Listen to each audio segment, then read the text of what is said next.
بسم الله الرحمن الرحيم. الحمد لله رب العالمين، والصلاة والسلام على رسوله الأمين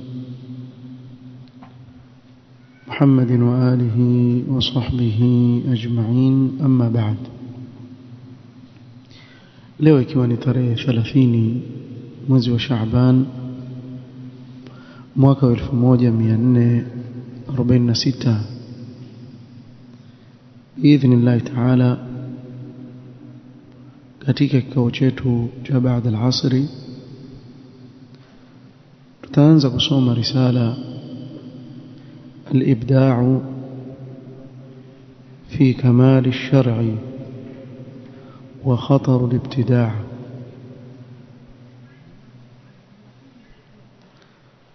لفضيلة الشيخ العلامة الإمام محمد بن صالح العثيمين رحمه الله تعالى. موضوع يا رسالة هي يظهيري katika jina la hii risala ni kuwa hapa atazungumzia Sheikh Ibn Uthaymeen juu ya jambo la uzushi katika dini ya Allah subhanahu wa ta'ala na hatari kubwa ya mtu kuzua katika dini ya Allah subhanahu wa ta'ala. Moja kwa moja tutaingia katika kuanza kuisoma hii risala bila ya kurefusha, pamoja na kuwa naweza kusema kuwa yoyote ambaye ataisoma hii risala kwa insaf, bila ya kuangalia nafsi yake inakumpeleka katika matamanio ya kupenda kuzua katika dini ya Allah, basi biidhnillah ta'ala yaweza kuwa ni sababu ya kumwelekeza yeye katika sunna na kujiepusha na bid'ah. قال رحمه الله تعالى: بسم الله الرحمن الرحيم. الحمد لله نحمده ونستعينه ونستغفره ونتوب إليه ونعوذ بالله من شرور أنفسنا ومن سيئات أعمالنا، من يهده الله فلا مضل له ومن يضلل فلا هادي له، وأشهد أن لا إله إلا الله وحده لا شريك له، وأشهد أن محمدا عبده ورسوله أرسله الله تعالى بالهدى ودين الحق فبلغ الرسالة وأدى الأمانة ونصح الأمة وجاهد في الله حق جهاده حتى أتاه اليقين أي الموت، وترك أمته على محجة بيضاء. kwa katika utangulizi wake Sheikh Ibn Uthaymeen ni kama atuelekeza katika yale atakayokuja kuyazungumzia huko mbele. Katika balagha hili jambo linajulikana kama bara'atul istihlal. Kwa hivyo aanza na kudokeza katika himdi yake kile anachokusudia katika hii risala. Wataraka ummatahu ala mahajjatin bayda, akawaacha umma wake katika njia iliyo nyeupe ya ng'ara, lailuha kanahariha, usiku wake kama mchana namna ulavung'aa,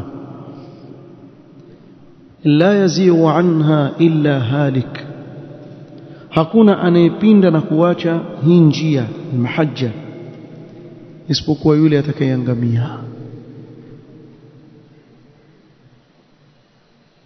بين فيها ما تحتاجه الأمة في جميع شؤونها. Mtume sallallahu alaihi wasallam hakuondoka katika huu ulimwengu isipokuwa baada ya kuwabainishia umma wake kila wanachokihitajia katika kila jambo lao. Bimaana huwezi kufikiria leo upande wowote wa maisha ya mwanadamu, isipokuwa utapata Uislamu umemfundisha Muislamu namna atakavyofanya katika sehemu kama ile au katika jambo kama lile. Si katika mambo yake ya kibiashara. Kwa mfano, utapata Uislamu umezungumza namna gani anavyotakikana Muislamu kuamiliana na biashara yake. Si katika mambo ya adabu aina mbalimbali. Adabu anapoamka Muislamu amefundishwa. Adabu anapotaka kuingia msikitini amefundishwa adabu zake. Anapokuwa ndani ya msikiti pia amefundishwa adabu. Anapokwenda sokoni katika mambo yake ya kawaida ya dharura anayohitajia pia amefundishwa adabu za sokoni. Imani hakuna chochote anachoishi nacho Muislamu isipokuwa Uislamu umempa mwongozo. Hata qala Abu Dharr radhiyallahu anhu, mpaka ikamfikia sahaba Abu Dharr radhiyallahu anhu akasema, ma taraka an-nabiy sallallahu alayhi wasallam طائرا يقلب جناحيه في السماء إلا ذكر لنا منه علما. hakuacha mtume sallallahu alaihi wasallam ndege yoyote anayegeuza mbawa zake mbinguni, yani juu, isipokuwa ametutajia ilmu kuhusu ndege yule. Bimaana, na hapa haikusudiwi isipokuwa ilmu kwa mfano ya kusema ndege huyu ni halali kula, huyu ni haramu. Haimaanishi hapa ndege huyu ana macho yake yako vipi, ana meno yake yako vipi, sijui kama mbawa zake ziko vipi. Kinachokusudiwa hapa ni ilmu ya kufahamu ni yupi katika hawa ndege yafaa kumla, yupi ni haramu kumla. Uislamu haukuacha ndege yoyote anaifungua mbawa zake na kuzifunga juu ya hewa, isipokuwa Uislamu umetufundisha huyu ni halali, huyu ni haramu. وقال رجل من المشركين لسلمان الفارسي رضي الله عنه, bwana mmoja katika washirikina alitaka kufanya istihza, na hivi ndivyo ilivyo kwa watu wote wa batil. Ataka kufanya istihza na sahaba Salman al-Farisi, amfanyie istihza na kejeli. Amwambia, allamakum nabiyukum hatta al-khira'ata, huyo mtume wenu amewafundisha kila kitu mpaka adabu za kukidhi haja, yani mpaka chooni kule amewafundisha mfanye vipi, kusudi adabu qada al-haja. Akajibu Salman al-Farisi radhiyallahu anhu kwa kujifakhirisha na mtume wetu sallallahu alaihi wasallam, akasema naam, katika hadith ajal, ndiyo ametufundisha mtume sallallahu alaihi wasallam, laqad nahana an nastaqbila al-qiblata bigha'itin aw bawlin. Mtume wetu sallallahu alaihi wasallam ametukataza kuelekea qibla katika kukidhi haja kubwa au ndogo, ametukataza. Hii ni adabu. Au an nastanjia biaqalla min 3 ahjarin, kadhalika akatukataza mtume sallallahu alaihi wasallam kujisafisha kwa mawe chini ya mawe 3. Au an nastanjia bilyamin, kadhalika katika adabu alizotufundisha mtume wetu sallallahu alaihi wasallam kutotumia mkono wa kulia katika kujisafisha tunapoingia chooni. Au an nastanjia biraji'in au 'adhmin, kadhalika akatukataza kujisafisha kwa kutumia kinyesi cha mnyama. Raji' ni rawth, kinyesi, au 'adhmin, au kwa kutumia mfupa.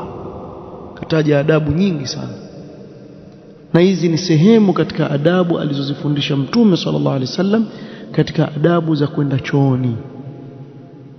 Sasa ikiwa hatukuachwa mpaka adabu za kwenda chooni tumefundishwa, wewe wafikiria kuna kitu gani kitaachwa? Alhamdulillah, dini yetu imekamilika katika kila upande, na hii ni neema na fadhila kubwa kutoka kwa Allah subhanahu wa ta'ala. قال الشيخ ابن عثيمين سيما: وإنك لترى هذا القرآن العظيم قد بين الله تعالى فيه أصول الدين وفروع الدين. na hakika wewe waona katika hii Qur'an ukiitizama kuwa hakika Allah subhanahu wa ta'ala amebainisha katika kitabu chake yale yanayofungamana na misingi ya dini na matawi yake, yani bimaana mambo yanayofungamana na itikadi na mambo yanayofungamana na fiqh pia, bali na adabu nyingi tumefundishwa katika Qur'an. fabayyana at-tauhid bijami'i anwa'ihi, Allah akaibainisha tauhid kwa aina zake mbalimbali.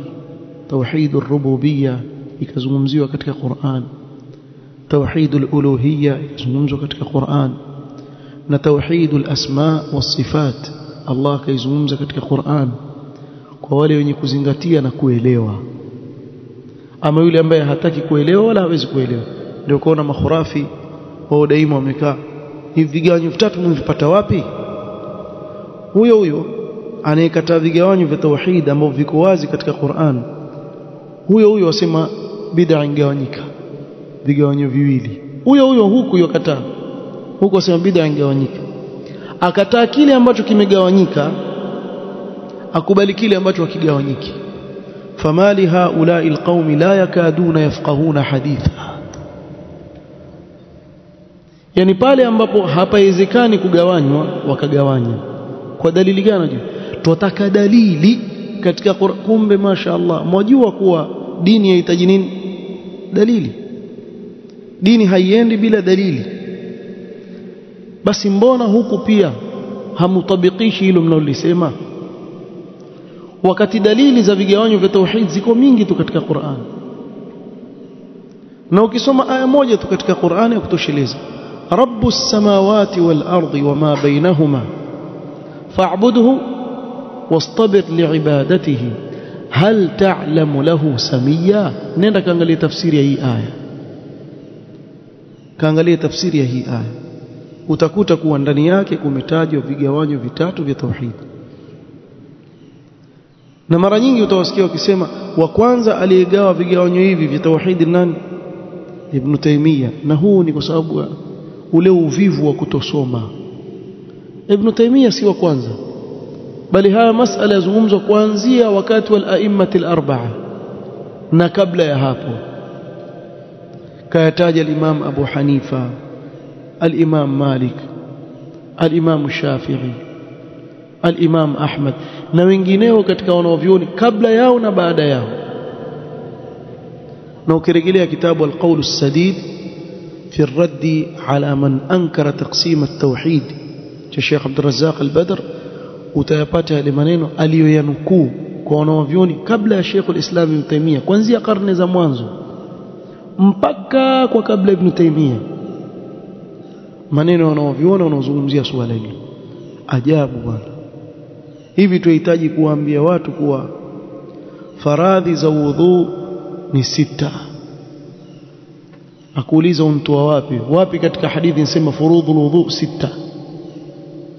Si wanavyuoni wamesoma wakaona kwa kufuatilia Qur'an na Sunna wakakuta kuwa faradhi za wudhu ni hizi. Haya mambo ya kwenye Qur'an na Sunna na ilmu mbalimbali.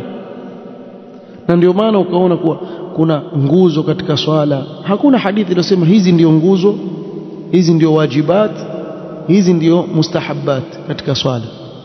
Sasa wanaoviona wametambua vipi? Kwa kufuatilia wakaona kuwa hizi kwa sababu ya hizi ni nguzo, kwa sababu hizi ni wajibat, kwa sababu ya hizi ni mustahabbat, wakazitaja na kuziorodhesha ili kutusaidishia mimi na wewe tuelewe.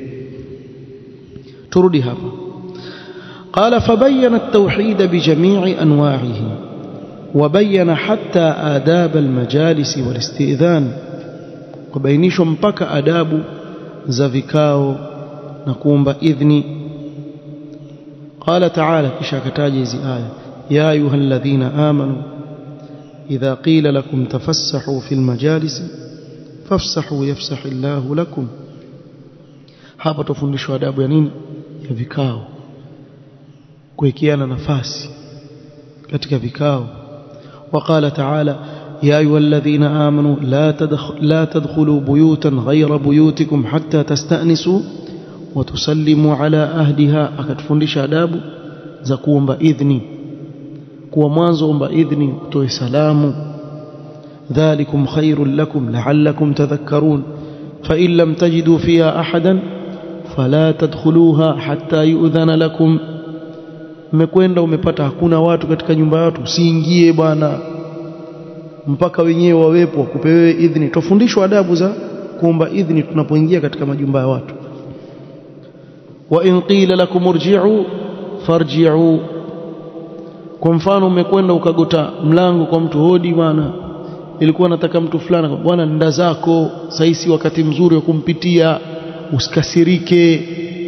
Farji'u, regea.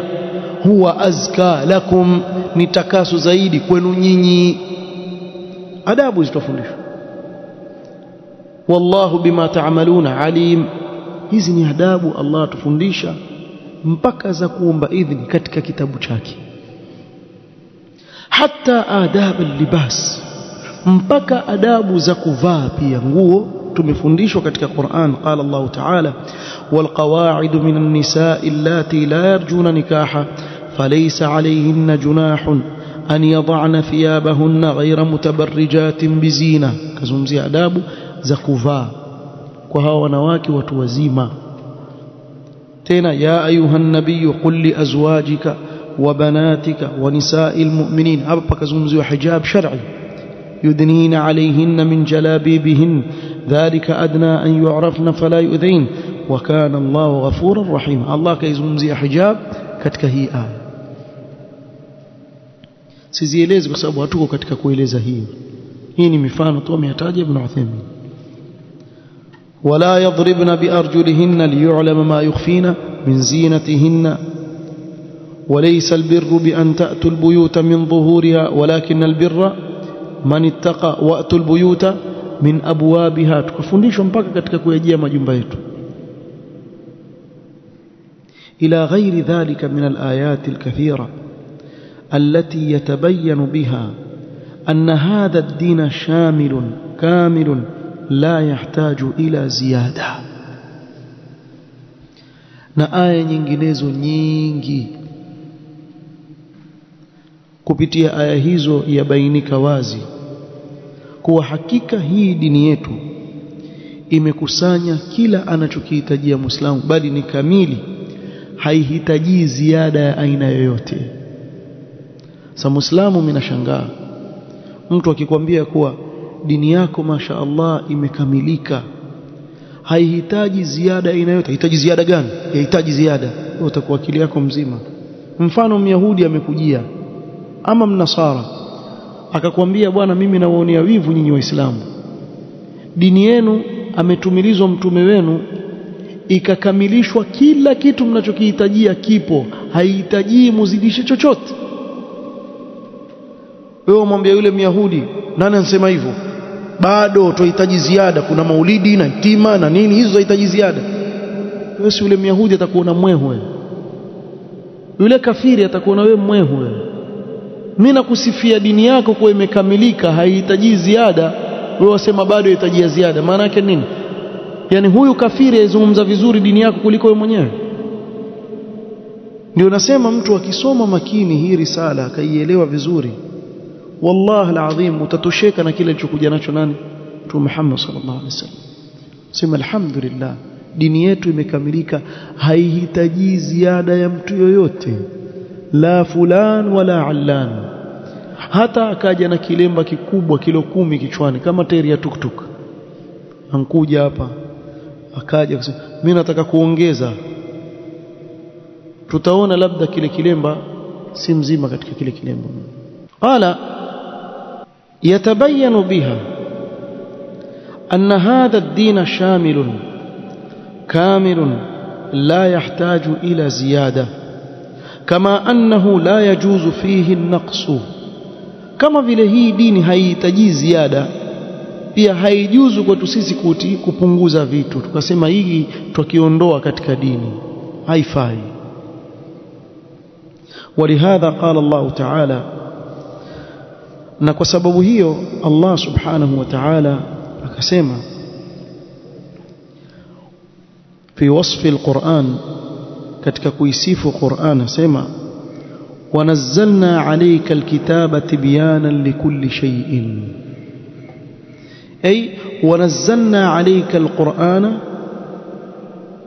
litabyini كل ما يحتاج إلى تبيين من الحلال والحرام والثواب والعقاب وغير ذلك. tumekuteremshia hii Qur'an kwa ajili ya kubainisha kila kinachohitajika kubainishwa katika halali na haram, والثواب والعقاب, na malipo na adhabu wa ghair dhalika na mengineyo. فما من شيء يحتاج الناس إليه في معادهم ومعاشهم إلا بينه الله تعالى في كتابه.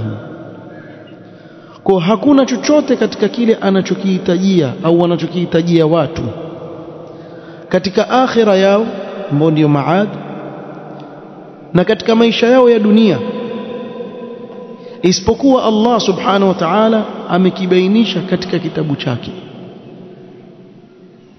imma nassan, imma kwa kutajwa, sio kwa kuainishwa kile kitu anachokihitajia, au imaan, au kwa kuishiria,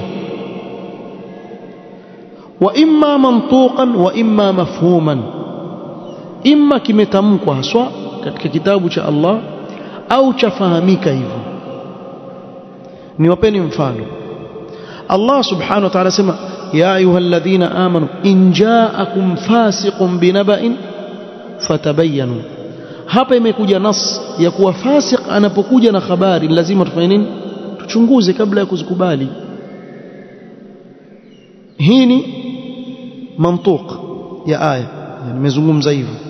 Lakini pia tufahamu sasa mafhuman ni kuwa akija mtu muadilifu ambaye si fasik na habari, maana yake tufanye nini? Tuzikubali habari zake bila ya kuchunguza, sababu tukichunguza kutakuwa hakuna tofauti baina fasik na adil. Tumeelewana vizuri? Faida hii tumeipata wapi? Bil mafhum. Ama mantuq yazungumzia kuhusu fasik, na mfano wa hivi ziko nyingi. قال الشيخ ابن عثيمين رحمه الله تعالى أيها الإخوة إن ليوزا كشنغان mbona ndika أيها الإخوة sababu asili yake ni muhadhara tumeuandika. إن بعض الناس يفسر قول الله تعالى, wako baadhi ya watu wanaofasiri kauli yake Allah subhanahu wa ta'ala, وما من دابة في الأرض ولا طائر يطير بجناحيه إلا أمثالكم. أي وما من حيوان يتحرك, hakuna mnyama yoyote anayetaharrak. وما من حيوان يتحرك فوق الأرض, juu ya hii ardhi, ولا طائر يطير في السماء, wala ndege anayeruka juu angani, إلا أمثالكم إلا أجناس مثلكم يا بني آدم من الخلق والرزق, isipokuwa ni kama nyinyi wanadamu, kuwa mimi pia nimewaumba wao na mimi ndio ninayewapa riziki kama vile nyinyi nilivyowaumba na kuwapa riziki. Kisha akasema ma farratna fil kitabi min shay, ay ma tarakna fil lawh al mahfudh. Kitabu hapa inakusudiwa ni lawh al mahfudh. ما تركنا في اللوح المحفوظ شيئا إلا أثبتناه, hatukuacha chochote kile katika lawh al-mahfudh isipokuwa tumekithibitisha na kukiandika na kukiweka pale. thumma ila rabbihim yuhsharun, ay wal jami'u ilmuhum 'inda Allah. wote hawa katika kile kitabu Allah subhanahu wa ta'ala ameandika kila kitu na kukiweka, ilmu yao iko kwa Allah subhanahu wa ta'ala. thumma ila rabbihim wahdahu yawm al-qiyamati يجمعون لفصل القضاء فيجازي كلا بما يستحقه kisha wote watakusanywa mbele ya Allah subhanahu wa ta'ala kwa ajili ya kupitisha hukumu amlipe kila mmoja kinachostahili. Sasa hii aya hii ya suratul an'am Sheikh Ibn Uthaymeen asema kuna baadhi ya watu hufasiri hii aya wakasema ala anna alkitaba alquran ma farratna fil kitabi min shay, sema hatukuacha katika Qur'ani chochote, bimaana kila kitu kimetajwa katika Qur'an. Wasawabu anna almurada bilkitabi huna al-lawh al-mahfuz, na usawa kwa kitabu kinachokusudiwa hapa ni al-lawh al-mahfuz wala si Qur'an.